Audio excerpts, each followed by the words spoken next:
Se tudo der certo para a humanidade, nós nos tornaremos um dia extraterrestres feitos de silício. E para entender isso, temos que imaginar o inimaginável, a vida como nós não a conhecemos. Imagine que você entrou em um museu de história natural um pouco diferente. Ao invés de conter exemplares de espécies do planeta Terra apenas, esse lugar exibe também formas de vida de todo o restante do cosmos. O que você acha que iria encontrar em um lugar desses?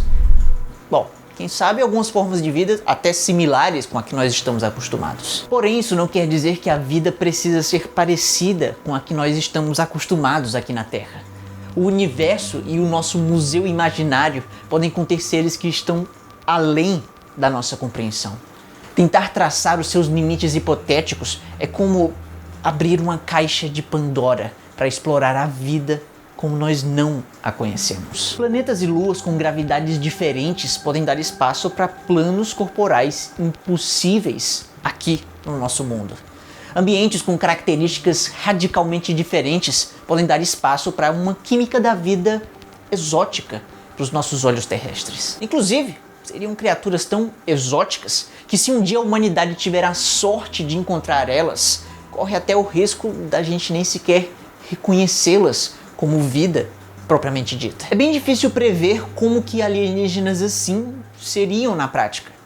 Porém, eles não podem assumir qualquer tipo de forma que a gente consiga imaginar simplesmente.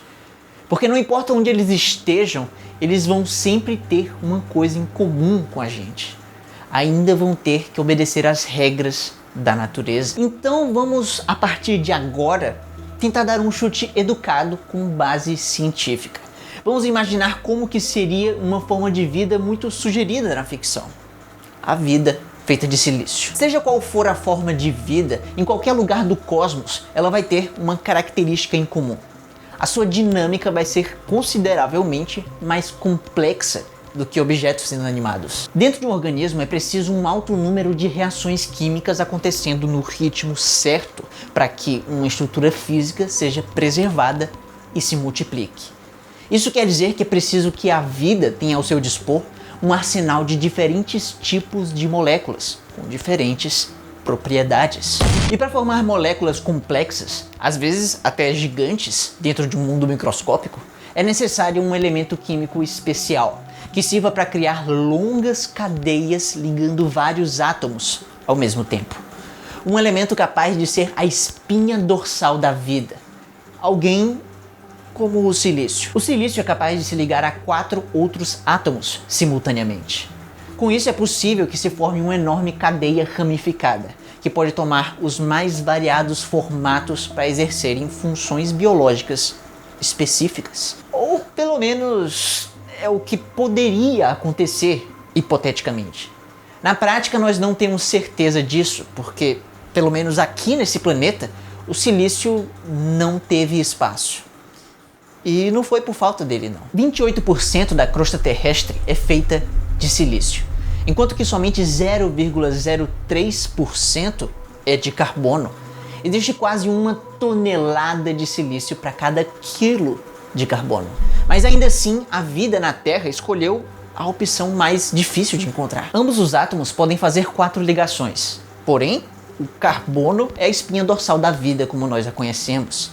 Já o silício, não. Ele é apenas um coadjuvante que aparece para realizar apenas papéis específicos. E isso tem a ver com o oxigênio. O silício tem uma enorme afinidade pelo oxigênio, mais até do que por si mesmo.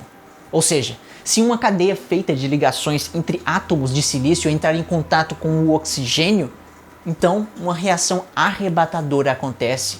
A cadeia se desfaz rapidamente para formar sílica. Basicamente, toda a enorme quantidade de silício na crosta terrestre está aprisionada na sílica, que forma rochas e areias. E, pelo visto, é assim que as coisas tendem a ficar. A sílica é um composto extremamente estável, que dificilmente reage a ponto de liberar átomos de silício, o que é uma péssima notícia para você, se você for uma forma de vida baseada em silício. Porque para conseguir extrair esse elemento do meio ambiente, seria necessário gastar uma enorme quantidade de energia para digerir rochas, ligação por ligação. Então, se um alienígena desses de alguma forma te visitasse, poderia ser meio estranho, porque normalmente você não está acostumado a receber extraterrestres com frequência. Mas também, por outro lado, não seria motivo para pânico. Você estaria relativamente seguro. Quer dizer, pelo menos eles não iam se interessar em almoçar você e a sua família. No máximo, eles iriam, sei lá, querer comer a sua casa, que é feita de rochas. E outro detalhe peculiar vem do fato de que rochas são sólidos em temperatura ambiente. O que quer dizer que se um ser vivo baseado em silício inspirasse oxigênio como a gente, ele iria expirar pedacinhos de sílica em vez de gás carbônico. Tudo isso acaba pesando contra o silício na dinâmica da vida.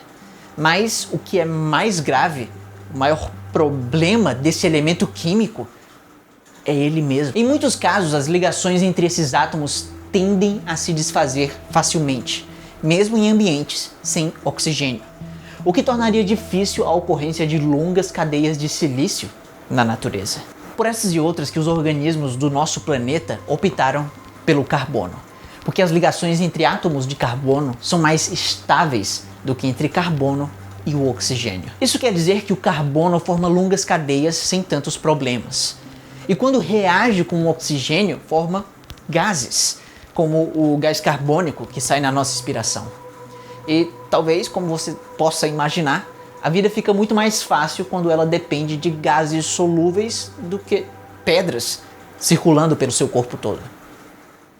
Só na bexiga já é horrível. Em resumo, o silício é menos acessível e menos útil para organismos na Terra. Resta agora saber como que esse elemento se comportaria em outros ambientes completamente diferentes do nosso. Nós agora daremos um mundo exótico para uma vida exótica. Bom, se uma cadeia de silício é instável e se desfaz porque ela reage rápido demais com outros elementos, nós precisamos diminuir a velocidade dessas reações destrutivas. Nós precisamos olhar para ambientes frios, muito frios. Mais que Curitiba. Porque veja bem, a energia térmica nada mais é do que o nível de agitação de átomos e moléculas. E quanto mais agitados, maior vai ser a chance deles reagirem uns com os outros. O que quer dizer que em baixíssimas temperaturas, tudo acontece em um ritmo mais devagar. O carbono, que é ideal para a vida no calor da Terra, seria lento demais nesse mundo meio que em câmera lenta. Porém, o silício, que é aceleradinho aqui, seria ótimo nessa situação. Mas, claramente, existe um problema. Porque aqui nós estamos falando de temperaturas por volta de 100 graus Celsius negativos, em que a água nem de longe poderia servir de líquido para um meio de vida. Outras coisas mais estranhas teriam que substituir a água nessa tarefa, como o nitrogênio líquido ou o metano. O que poderia acabar fazendo com que esses aliens ficassem mais próximos de nós. Tipo, por aqui no Sistema Solar. A maior lua de Saturno se chama Titã e é um lugar bem frio, a ponto de que um gás aqui na Terra se tornar líquido lá. Na sua superfície, Titã possui lagos de metano. E nesses habitats bizarros, poderíamos encontrar organismos tão diferentes do que conhecemos que é capaz da gente literalmente topar em um deles e não percebê-los como vida. Talvez a gente ache que era só uma pedra. Assim como a gente já fez aqui mesmo na Terra. Como é o que você pode ver nos destaques de story lá no Insta. Depois dá uma olhada que o negócio é muito louco. Pois é, pensar que existem habitantes no universo que são meio que rochas vivas, com um metabolismo radicalmente lento e com ciclos de vida que podem estender-se por milhões de anos, é realmente uma ideia cativante. Mas existe outro problema. Existem vários problemas. Quanto menor a temperatura de um líquido, mais difícil vai ser de diluir coisas nele. É uma lei da física. Isso quer dizer que moléculas e átomos não poderiam usar o metano como meio para formarem estruturas complexas de organismos. Os blocos da vida estariam tão distantes uns dos outros, tão diluídos, que seria quase que uma dose homeopática. Mas nem tudo está perdido ainda. A vida de silício, na verdade, é possível sim. E é muito mais exótica do que todas as possibilidades que vimos até agora. Ela pode ser o estágio final da humanidade. Atualmente a vida humana já é muito dependente de tecnologia.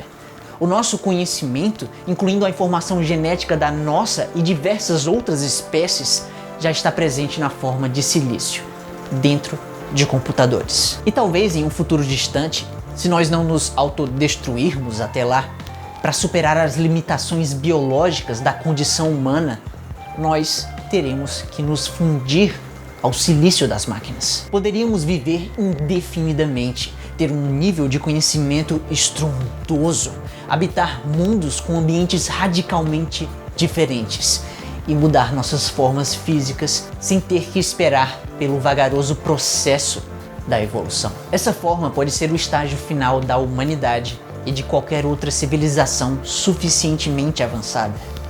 Esse pode ser o inevitável destino de uma grande história de sucesso. Esse tipo de vida pode perdurar até o fim do universo. Inclusive, pode ser a única forma dela persistir até lá. Talvez bilhões ou trilhões de anos no futuro, a vida baseada em carbono será lembrada apenas como um breve suspiro durante a infância do universo. O silício será o ator principal no teatro cósmico da vida. Vida essa que hoje pode ser, por exemplo, representada por um macaco que escreve livros.